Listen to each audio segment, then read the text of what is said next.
Answer आते हैं 4 mark के लिए, तो ये चैप्टर आप करके जाओ। इसमें और एक है कि पैन कार्ड रिक्वायरमेंट के लिए टेबल में कंटेंट दिया है कि कहाँ कहाँ पैन कार्ड रिक्वायर्ड है, तो वो भी आपको करना, उसमें से भी क्वेश्चन आ सकते हैं। जो टोटल इनकम का लास्ट चैप्टर है वो आपको स्टार्टिंग में नहीं करना। जब आपके सारे चैप्टर हो जाए और उसके बाद एक रिवीजन हो जाए सारे चैप्टर की, उसके बाद आपको टोटल इनकम के क्वेश्चन करने पड़ेंगे। जैसे आपकी सारे लेक्चर देख के हो गई जब आप तक के चैप्टर के, उसके बाद एक रिवीजन सारे चैप्टर की कंटिन्यूसली एक 15-20 दिन में आपको करनी पड़ेगी, और उसके बाद 21वें 22वें दिन आपको टोटल इनकम के क्वेश्चन करने पड़ेंगे। तब आपका कॉन्फिडेंस बढ़ेगा कि मैं ऐसे के सारे क्वेश्चन कर पाऊँ टोटल इनकम के directly at the first go, क्योंकि जो इन चैप्टर में कर रहे हो वही आपको टोटल इनकम के चैप्टर में करना है। तो उसके बाद आप करना तो आसान हो जाएगा। और इसके रेट जो भी PYQ RTP MTP आपको चाहिए होंगे टैक्सेशन की, तो उसकी वीडियोस आप CA वाला PW चैनल पे जसमीत सर ने सारे वीडियोस डाल के रखे हैं, प्रैक्टिस सेशन और MCQ session for may 24 attempt की वीडियोस है, ज़रूर देखना। उससे आपकी जो तैयारी होगी वो नेक्स्ट लेवल पे चली जाएगी।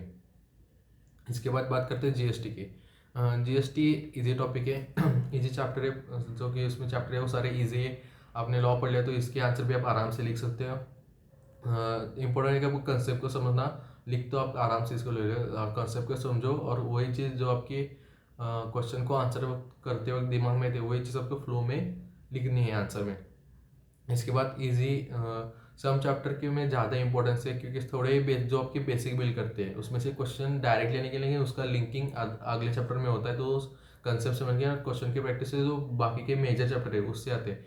इसके लिए भी जो PYQ RTP MTP क्वेश्चन है वो सर ने यूट्यूब वीडियो पे डाल रखे हैं, वो आप ज़रूर देखना। इसके बाद जो भी स्टडी मॉडल के क्वेश्चन है आपले GST चे वो अच्छे से करना, कि उसमें से भी बहुत सारे क्वेश्चन आते हैं, और मॉडल में बहुत सारे अच्छे क्वेश्चन GST के, जो भी इलस्ट्रेशन जो भी एग्जाम्पल ICA ने दिए हैं वो सारे कवर कर लेना, क्योंकि उससे क्वेश्चन भी बन सकते हैं।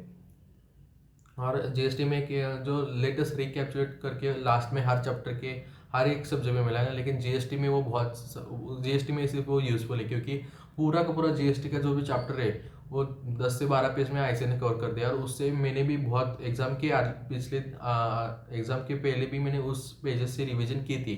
तो आप अगर उस चीज़ में रिविजन कर सकते हो तो आप अच्छे से चैप्टर को कम टाइम में रिवाइज कर सकते हो, तो वो एक बात मैं बताना चाहूँगा।